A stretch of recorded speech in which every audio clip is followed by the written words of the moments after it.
بسم الله الرحمن الرحيم الحمد لله رب العالمين وأصلي وأسلم على نبينا وحبيبنا محمد وعلى آله وصحبه وسلم تسليما كثيرا أما بعد. Alors tout le monde est à la recherche de cette vie heureuse. Tout le monde est à la recherche du bonheur. Et chacun a sa conception du bonheur et quelquefois même de la réussite. Quand je dis chacun, tout dépend de nos convictions religieuses, de notre croyance. En tout cas, ce qui m'importe ici, c'est de parler en tant que croyant musulman, et je m'adresse à des croyants musulmans. On va donner quelques clés afin de pouvoir goûter à la félicité, à la réussite et au bonheur. As-sa'ada fi dunya wal akhirah bi'idhnillahi tabaraka wa ta'ala wa billahi tawfiq. On ne va pas s'étaler en citant sans exemple ou alors en donnant 100 clés, mais ça va tourner, cette intervention va tourner autour de 3 clés qui sont indispensables en tout cas. Il y a d'autres clés, il y a d'autres éléments, il y a d'autres paramètres qui rentrent en compte en dehors de ces clés-là afin de goûter au bonheur. Mais en tout cas, on ne peut se passer de ces 3 clés. C'est impossible. Celui qui prétend vouloir goûter au bonheur éternel en se passant de ces 3 clés que je vais vous donner ou d'une de ces 3 clés, eh bien, il se trompe complètement. Je me répète, je parle en tant que croyant musulman. Après, libre à chacun de croire à ce qu'il veut et d'avoir sa conception du bonheur comme bon lui semble. Mais en tout cas, nous, on a notre conception du bonheur et cela est vérifié dans la vie de tous les jours. Quand on est croyant et qu'on met en application ces clés, eh bien, on ressent le bonheur. Et on peut traduire le bonheur par un sentiment. C'est un sentiment, bien sûr, le bonheur, puisque ce sentiment réside dans le cœur. On le sait toutes et tous, on ressent quelque chose dans le cœur quand on est heureux. Donc c'est un sentiment. Le bonheur, c'est un sentiment intérieur qui se manifeste par le calme de l'esprit. C'est ce que tout le monde cherche. Souvent, quand tu dis à des parents, voilà ce que ça va, et quand les parents nous disaient, à l'époque, même jusqu'à aujourd'hui, les personnes plus âgées ont l'habitude de répéter cette même phrase. Quand on leur dit, est-ce que ça va, qu'est-ce que tu souhaites? Ils disent, on veut quoi? Lahna. C'est ça? Lahna, parce que ça n'a pas de prix. Tu peux avoir de l'argent, tu peux avoir ce que tu veux, mais si tu n'as pas l'ahna, si tu n'as pas cette tranquillité, bien tu n'as rien. Et c'est pour cela que le bonheur, c'est un sentiment intérieur qui se manifeste par le calme de l'esprit, la tranquillité de l'âme et du cœur.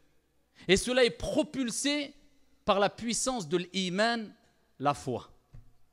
Et quand tu as goûté au bonheur, ce bonheur que je viens de vous expliquer, le calme de l'esprit, la sérénité du cœur, la sérénité de l'âme.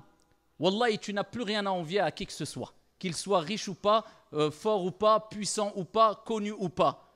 Parce qu'il faut savoir une chose, le bonheur éphémère, tu peux l'acquérir à travers des biens mondains éphémères. C'est possible.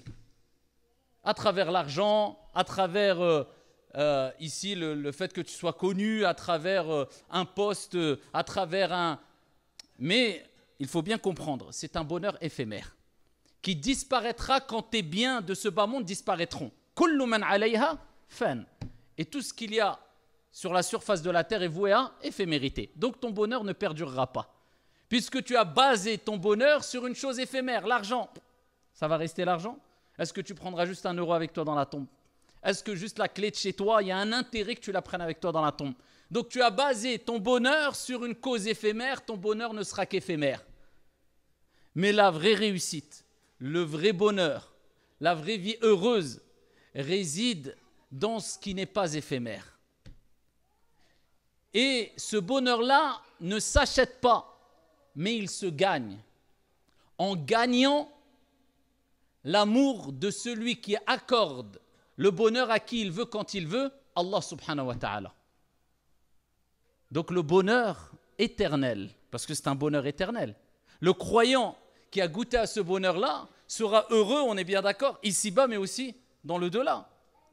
Puisqu'Allah subhanahu wa ta'ala aura été satisfait de lui, et Allah azza wa jal, de par sa miséricorde et sa compassion et sa justice, aura placé le bonheur dans son cœur ici-bas, et s'il a mérité le bonheur ici-bas, il goûtera au bonheur dans le delà.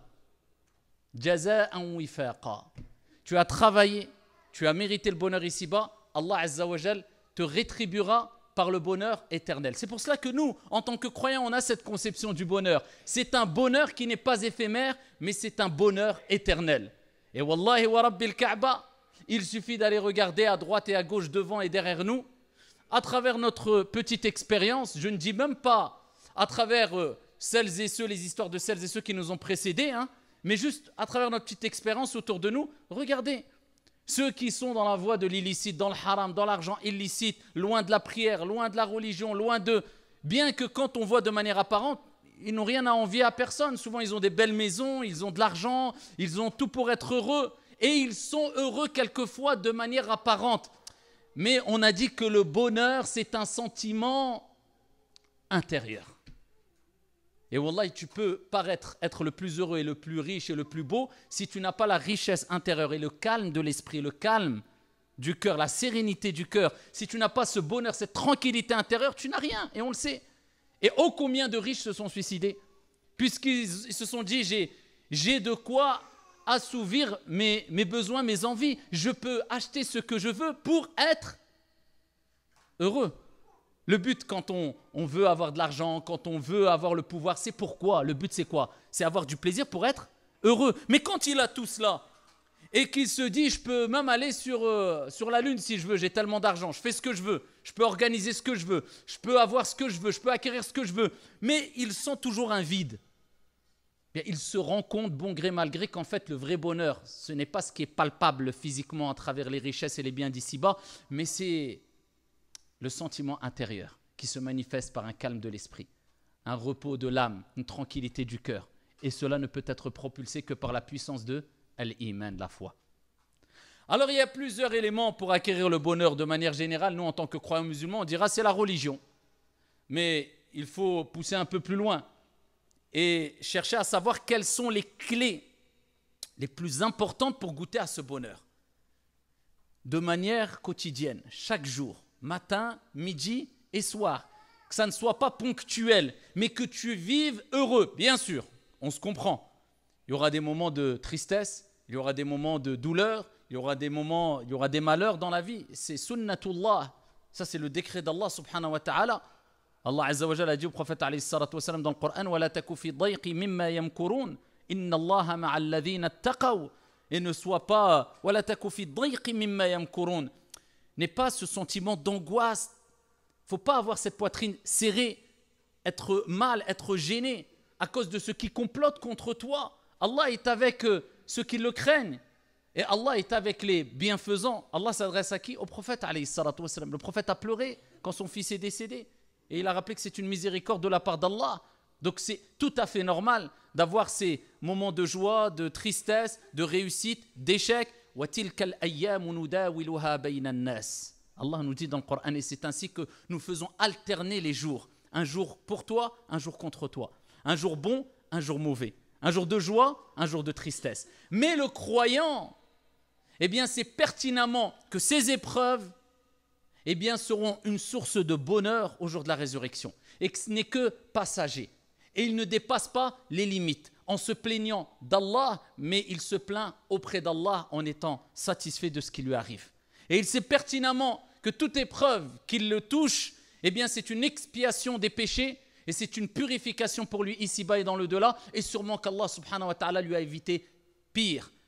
Parce qu'Allah subhanahu wa ta'ala, de par sa miséricorde, eh bien, il n'accorde pas, il ne donne pas à une âme une charge au-dessus de sa capacité. La yukallifullahu nafsan illa wus'aha. Tout ce que tu vis, tu peux le supporter et tu peux le surmonter. Il faut simplement t'en remettre à Allah subhanahu wa ta'ala et savoir qu'Allah azza wa jal n'abandonne jamais ses serviteurs qui disent La ilaha illallah Muhammadur Rasulullah. Parmi les clés du bonheur, et on va les citer par ordre de priorité. Il y a 3 clés. On entend souvent parler, mais est-ce qu'on les a bien saisies? Je ne vais pas m'attarder des heures, mais simplement, il est important de comprendre l'importance et la valeur de ces clés-là. Il y a ad-du'a. Ensuite, un degré au-dessus de du'a. Il y a ad-dhikr, l'évocation. Ensuite, un degré au-dessus de l'évocation, il y a as-salah, la prière. Pourquoi ad-dhikr au-dessus de l'invocation? Pourquoi la prière au-dessus du dhikr? On va le voir, incha'Allah. Nous avons dit précédemment que si tu veux le bonheur éternel, il faut le gagner, il ne s'achète pas. Et comment on le gagne? En gagnant l'amour d'Allah Azza wa Jal. Et comment on gagne l'amour d'Allah Azza wa Jal? وَمَا خَلَقْتُ الْجِنَّ وَالْإِنسَ إِلَّا لِيَعْبُدُونَ. Allah Azza wa Jal, il nous dit dans le Coran, je n'ai créé les djinns et les hommes que pour m'adorer. C'est à travers son adoration.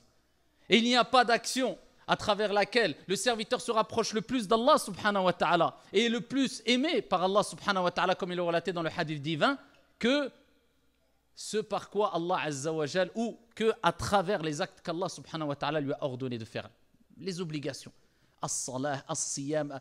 Ça ne sert à rien de se préoccuper de ce qui est surérogatoire alors que tu n'excelles pas dans ce qui est obligatoire. Allah Azza wa Jal te rappelle que les actions qui te rapprocheront le plus d'Allah et te permettront de gagner l'amour d'Allah, imagine-toi, Allah t'aime. Et quand Allah t'aime, tu es un allié d'Allah. Et quand tu es un allié d'Allah, de quoi crains-tu? Qu'est-ce qui va te détourner du bien après cela? Allah veut ton bien. Khalas. Mais cet amour-là, il se gagne à travers ce que Allah t'a ordonné de faire. Concentre-toi par ce qui est obligatoire. Et c'est ce qui nous désole aujourd'hui. Tu verras peut-être une personne polémiquer des heures. Une personne apprendre la science pendant des heures chaque jour. Une personne prête à parler et exhorter les gens pendant des heures. Mais la base, il ne l'a même pas. قَدْ أَفْلَحَ الْمُؤْمِنُونَ الَّذِينَ هُمْ فِي صَلَاتِهِمْ خَاشِعُونَ.